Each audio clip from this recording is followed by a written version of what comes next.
Não, não acredito no que fizeram com você, minha pequena. Quem foi o monstro que te deixou aqui sozinha, nesse frio? Meu Deus, seus olhinhos, o que eles fizeram com você? Aguenta firme, meu amor. A tia Célia está aqui agora. E juro por tudo o que é sagrado, ninguém mais vai te machucar. O vento cortava como navalha quando Célia pisou na plataforma escura da estação. Entre o som distante dos trilhos, um gemido fraco atravessou o silêncio. Parecia uma criança.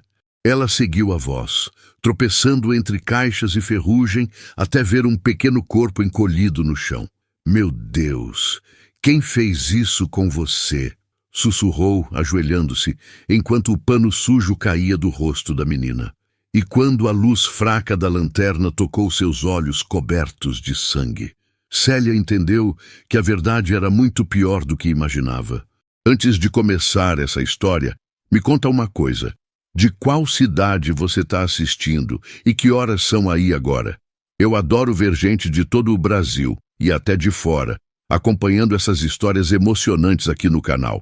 Já prepara o coração, porque o que você vai ouvir hoje vai te deixar arrepiado. E aproveita para curtir, comentar e compartilhar com alguém que precisa acreditar que o bem ainda vence o mal. Dizem que os olhos são as janelas da alma, mas naquela casa, a inocência seria a primeira a ser cegada. E o que parecia um conto de fadas terminaria em uma estação de trem, com uma criança pedindo por socorro no escuro.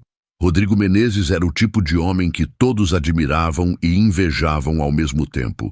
Dono de uma rede de empresas internacionais, acumulava fortuna, prestígio e manchetes.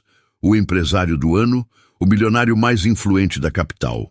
Viúvo há 4 anos, vivia com a filha, Lara, de apenas 6 anos, uma menina de olhar doce, curiosa e com aquele tipo de pureza que ainda acredita em anjos. O coração de Rodrigo, no entanto, já havia se acostumado à solidão, até que surgiu Verena Duarte, uma mulher de beleza rara, olhar sedutor e voz mansa. A imprensa a chamava de a noiva perfeita, mas quem olhasse de perto perceberia que havia algo errado naquele sorriso impecável, algo frio, quase ensaiado demais, como se cada gesto fosse calculado.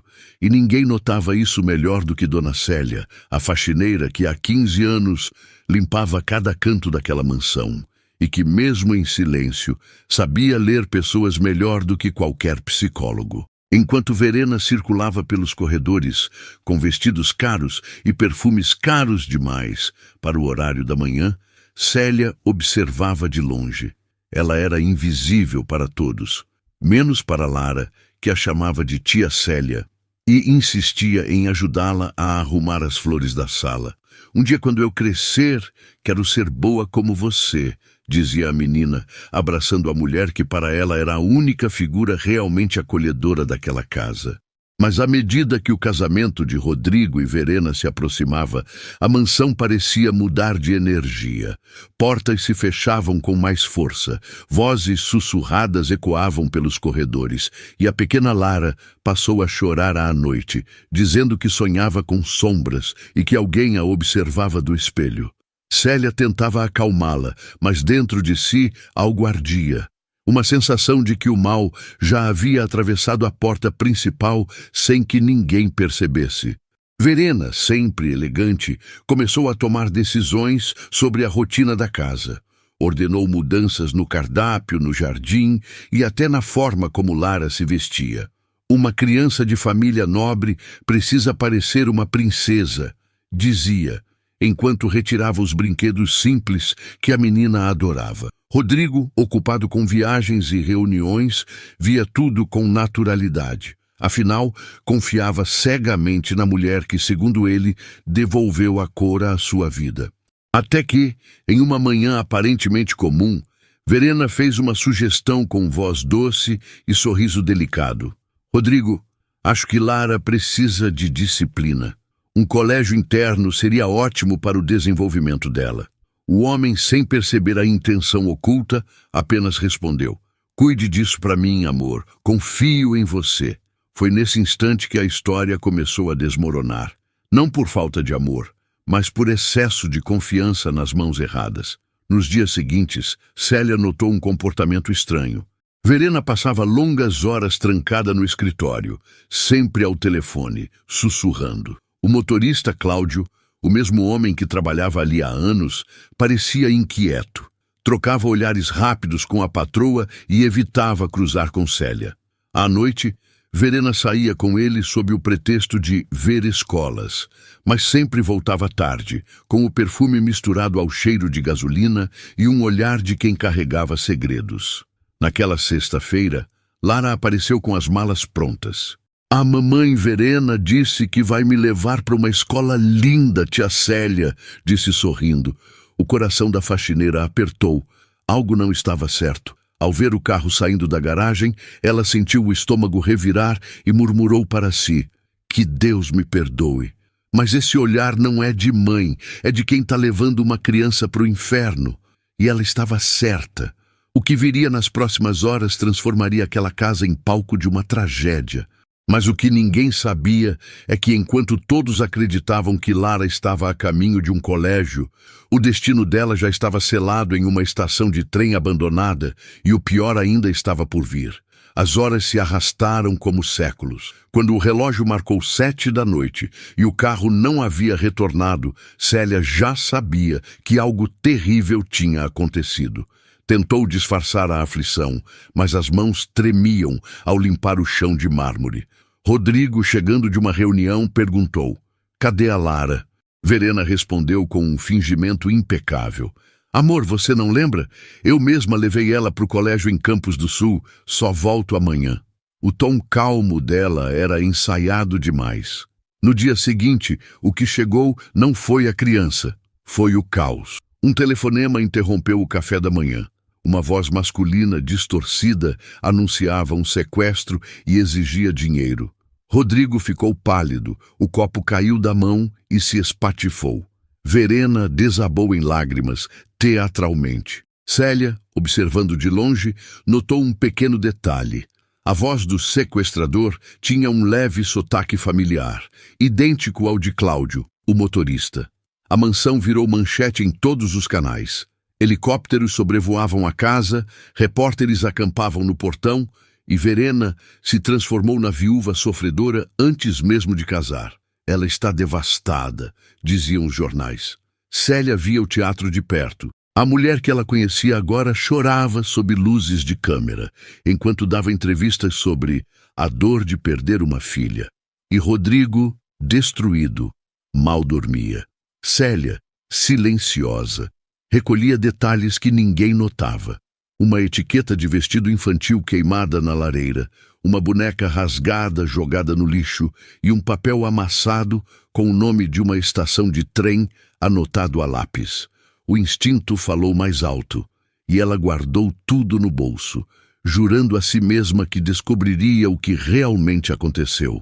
À noite, deitada em seu quarto pequeno nos fundos, Célia ouviu passos no corredor e uma voz sussurrando: ele vai dar certo, confie em mim. Ninguém vai desconfiar. Era Verena, ao telefone, escondida. Célia prendeu a respiração. Ela não podia errar. Algo muito maior estava sendo escondido ali. Nos dias seguintes, Célia passou a observar Cláudio de forma discreta. Ele parecia inquieto, suando mais do que o normal, com olheiras profundas e olhar fugidio. Uma tarde, ela o viu escondendo uma sacola preta no porta-malas do carro e fingindo atender uma ligação. Minutos depois, Verena desceu as escadas com uma bolsa de couro e disse que precisava resolver pendências da cerimônia de casamento. Foi nesse instante que Célia teve certeza. O sequestro era uma farsa.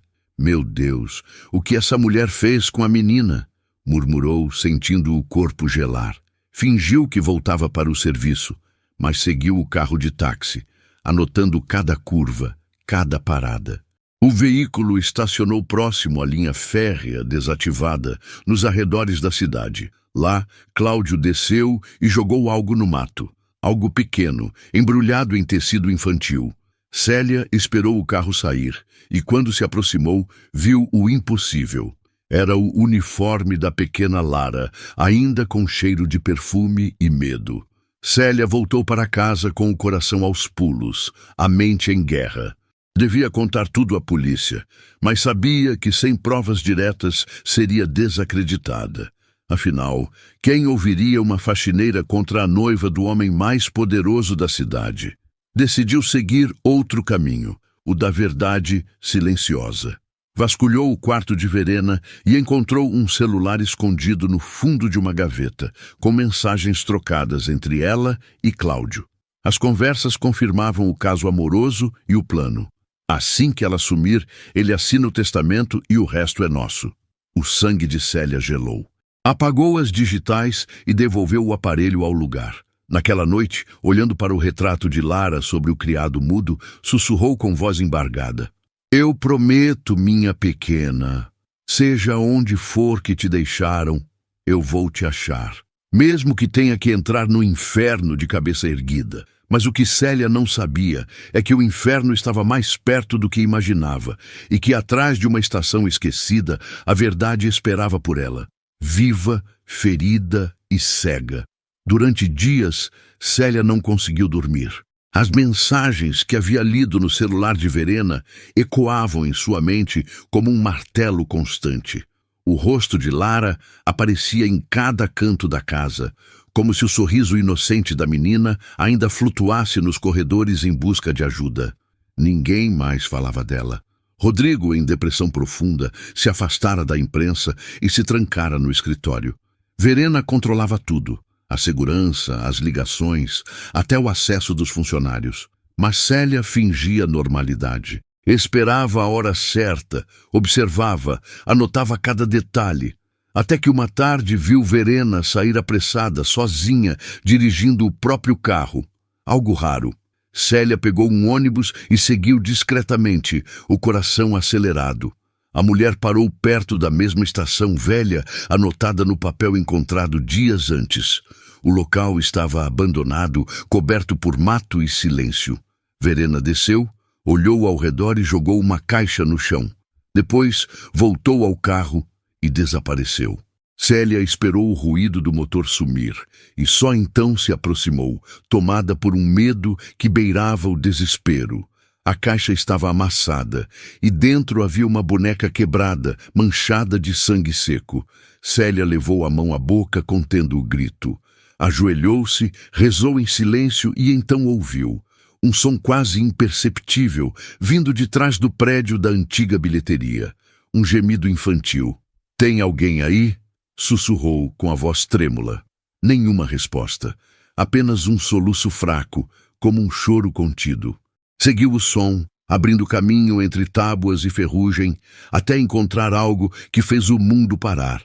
Uma menina encolhida, magra, coberta por um cobertor sujo. O rosto estava pálido e os olhos cobertos por faixas. Meu Deus do céu! É você, Lara? Perguntou ajoelhando-se. A criança estremeceu e tentou falar. Tia Célia, tá tudo escuro. Eu não vejo mais. Célia sentiu o chão sumir. Chorou, abraçou a menina com força e prometeu com a voz embargada: Eles podem ter tirado sua visão, minha filha, mas eu juro, ninguém mais vai tirar a sua vida. Célia levou Lara para uma casinha abandonada na periferia, uma antiga propriedade da avó que mantinha trancada havia anos. Passou a cuidar dela em segredo, alimentando, limpando os ferimentos e tentando esconder o horror do que havia sido feito. Cada dia revelava algo novo: cicatrizes ao redor dos olhos, hematomas nos braços, marcas de corda nos pulsos. Lara contava em fragmentos. Ela disse que o papai me esqueceu e que eu ia aprender a viver no escuro para sempre. As palavras cortavam como lâminas. Célia sabia que precisava agir, mas qualquer passo em falso poderia custar a vida da menina. Por isso, começou a gravar conversas, tirar fotos das mensagens e recolher provas. Descobriu que Verena estava se preparando para o casamento e que o motorista havia sumido misteriosamente. Mas Célia desconfiava. Ninguém desaparece sem deixar rastros, principalmente um cúmplice. Enquanto isso, Verena planejava o casamento do século. A imprensa noticiava o evento como a união mais aguardada do ano. Célia fingia trabalhar, disfarçada entre os preparativos, mas por dentro planejava seu próprio evento, o dia da verdade. Em silêncio, escreveu uma carta para Rodrigo, revelando tudo, e a deixou pronta, caso algo acontecesse com ela. O plano era simples e perigoso: expor Verena no altar diante de todos. Só havia um problema: o motorista Cláudio ainda estava vivo, e ele também sabia da existência de Lara.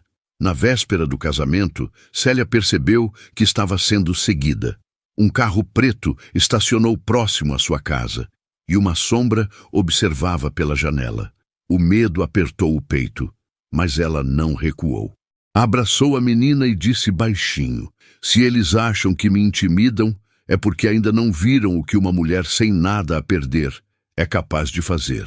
Mas o que Célia não imaginava era que antes de levar a verdade ao altar, teria que lutar pela própria vida e pelo pouco de luz que ainda restava na escuridão daquela menina. Era madrugada quando Célia acordou com o som de passos no quintal. O coração disparou. O vento batia nas janelas, mas o som era mais pesado, humano. Pegou o ferro de passar roupas, o único objeto que podia servir de arma, e caminhou devagar até a sala. A luz da lua atravessava as frestas, revelando uma sombra parada perto da porta. "Quem tá aí?" perguntou, tentando disfarçar o tremor na voz.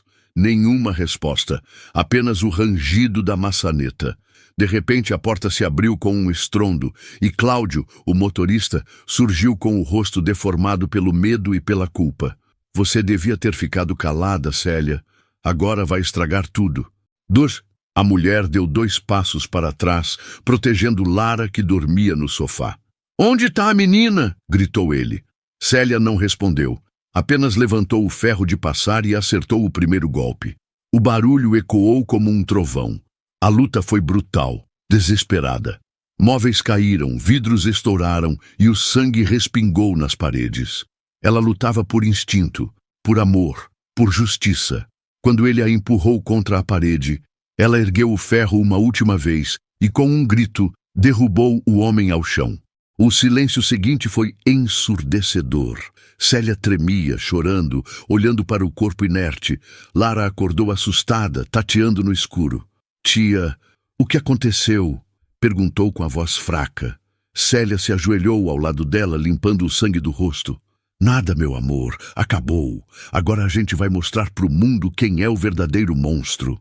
Antes de sair, revirou os bolsos de Cláudio e encontrou um pendrive envolto em fita adesiva. Ligou o computador antigo e viu o impossível. Áudios e vídeos das conversas entre ele e Verena, confissões, planos, até a gravação do momento em que decidiram dar um fim à menina. As mãos de Célia tremiam, mas ela sabia que tinha o que precisava. Limpou o rosto, trocou de roupa e pegou o vestido mais simples que tinha. Amanhã é o casamento dela, e vai ser o dia em que o mundo vai conhecer a verdade. O sol nasceu frio, como se o próprio céu estivesse em silêncio. Na mansão Menezes, Verena se arrumava cercada de câmeras e maquiadores. Cada flash refletia o brilho falso do sucesso que ela acreditava ter conquistado.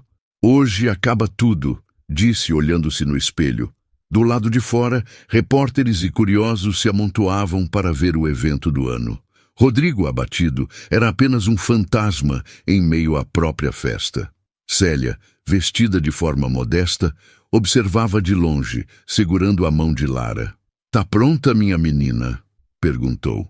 A garotinha assentiu, com o rostinho pálido coberto por uma faixa nova.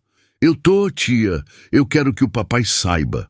Cada passo que davam até a igreja parecia pesar toneladas. Elas não eram convidadas, mas eram as únicas que carregavam a verdade. O mundo veria o que o luxo tentara esconder. Enquanto o coral começava a cantar e as portas do salão se abriam, Célia respirou fundo.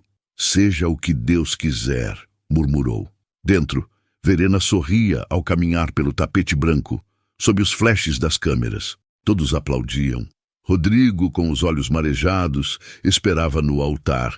E foi justamente quando o padre disse: Quem tiver algo a declarar, fale agora, ou cale-se para sempre. Que o som das portas do fundo se abriu com um estrondo. Todos se viraram. Uma faxineira com uniforme azul e uma menina cega de mãos dadas caminhavam lentamente pelo corredor central. O murmúrio virou silêncio. Verena empalideceu. Rodrigo deu um passo à frente, confuso. Célia ergueu a voz, firme como nunca. Eu tenho algo a dizer, padre, algo que vai fazer esse casamento acabar antes mesmo de começar. E quando Célia revelou o que trazia nas mãos, ninguém na igreja imaginava que aquele seria o fim de uma farsa e o início da redenção mais inesperada da história. O salão ficou em silêncio, o som das vozes cessou e todos os olhares se voltaram para a porta. Célia caminhava devagar, segurando a mão de Lara, que tateava o chão com os pezinhos frágeis. Cada passo era uma ferida aberta no orgulho da noiva. Rodrigo, atônito, levou as mãos à boca. "Lara, é você?" perguntou, a voz embargada. A menina sorriu de leve. "Papai, eu tô aqui. A Verena mentiu para você." Um burburinho tomou conta da igreja. Verena tentou dar um passo, mas tropeçou na barra do vestido. "Isso é um absurdo! É uma impostora!" gritou tremendo. Célia avançou até o altar e colocou o pendrive nas mãos do padre. "Aqui está a verdade, Senhor. Tudo que fizeram com essa menina e tudo que o Senhor não quis enxergar." A projeção começou. As vozes de Verena e Cláudio ecoaram nos alto-falantes. "Ele vai acreditar em mim. Quando ela sumir, o testamento será nosso. E a menina? Ela nunca mais vai ver nada." O salão explodiu em gritos. Rodrigo cambaleou, as pernas fraquejaram e lágrimas escorreram. A farsa estava destruída. Verena tentou fugir. Largou o buquê, correu em direção à saída, mas os seguranças a cercaram. O motorista, ferido e algemado, foi trazido pelos policiais, que Célia havia avisado horas antes. "Você me enganou, Verena!" gritou Rodrigo, a voz misturada entre raiva e dor. "Você fez da minha filha uma vítima. E ainda teve coragem de olhar nos meus olhos." Ela chorava, implorando. Foi ele quem fez." Mas as provas falavam sozinhas. Célia, de pé, assistia à cena com o coração disparado. Por um instante, parecia pequena diante do caos. Mas quando Lara se agarrou ao seu braço e sussurrou, "Eu confiei em você, tia." Ela entendeu.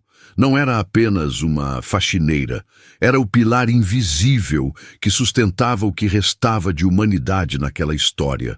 Rodrigo caiu de joelhos, abraçou a filha e chorou como uma criança. "Me perdoa, meu amor, me perdoa por não ter te ouvido." Célia virou o rosto, tentando conter o choro. O padre, emocionado, tirou o microfone do pedestal e disse: "Hoje Deus mostrou que a pureza enxerga mais do que qualquer olhar humano." Os dias seguintes viraram manchete em todo o país. Faxineira desmascara golpe milionário e salva filha de empresário. Estampavam os jornais. Verena e Cláudio foram presos e condenados por tentativa de homicídio e sequestro. Rodrigo renunciou à empresa por um tempo e criou uma fundação em homenagem à filha. Célia foi convidada para ser diretora do projeto, um instituto para crianças com deficiência visual. "Não sei ler contratos, mas sei enxergar pessoas", respondeu aceitando o cargo. Lara, em reabilitação, aprendeu braille e começou a ensinar outras crianças a ler. "Eu não vejo o mundo, mas eu sinto o amor dele", dizia, sempre sorrindo. Rodrigo, grato, transformou o antigo quarto da esposa falecida em um novo espaço, o Quarto da Luz, dedicado à faxineira que transformou trevas em esperança. Célia nunca quis fama, mas tornou-se símbolo de coragem. E todas as noites antes de dormir, ajoelhava-se e agradecia. "Obrigada, Senhor, por ter me feito enxergar o que os olhos ricos jamais veem." Certa tarde, meses depois, Lara pediu para visitar a estação onde tudo havia começado. Rodrigo hesitou, mas Célia concordou. Foram juntos. O trem passava ao longe. O vento trazia lembranças. Lara tocou as paredes frias e disse: "Aqui foi onde o escuro começou, mas também onde eu fui achada." Célia sorriu segurando sua mão. E é por isso, minha filha, que nenhum lugar é só dor. Até o inferno pode virar ponto de partida para quem acredita na luz. A menina levantou o rosto, sentindo o sol. Eu não vejo, tia, mas parece bonito. Célia respondeu com voz firme. É mais bonito do que você imagina. E ali, entre o som distante dos trilhos e o cheiro de liberdade, a história se encerrou. Não com gritos, nem vingança, mas com redenção.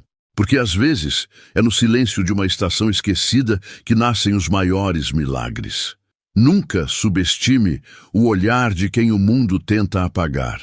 Porque existem pessoas que, mesmo sem diploma, sem riqueza ou sem poder, carregam dentro de si a força de mudar destinos inteiros. Célia era apenas uma faxineira, até o dia em que decidiu enxergar o que ninguém mais via. E agora me diz, você acredita que ainda existem pessoas capazes de arriscar tudo por amor e justiça? Essa história mexeu com você? Então comenta aqui embaixo o que mais te tocou. Eu leio cada comentário com carinho.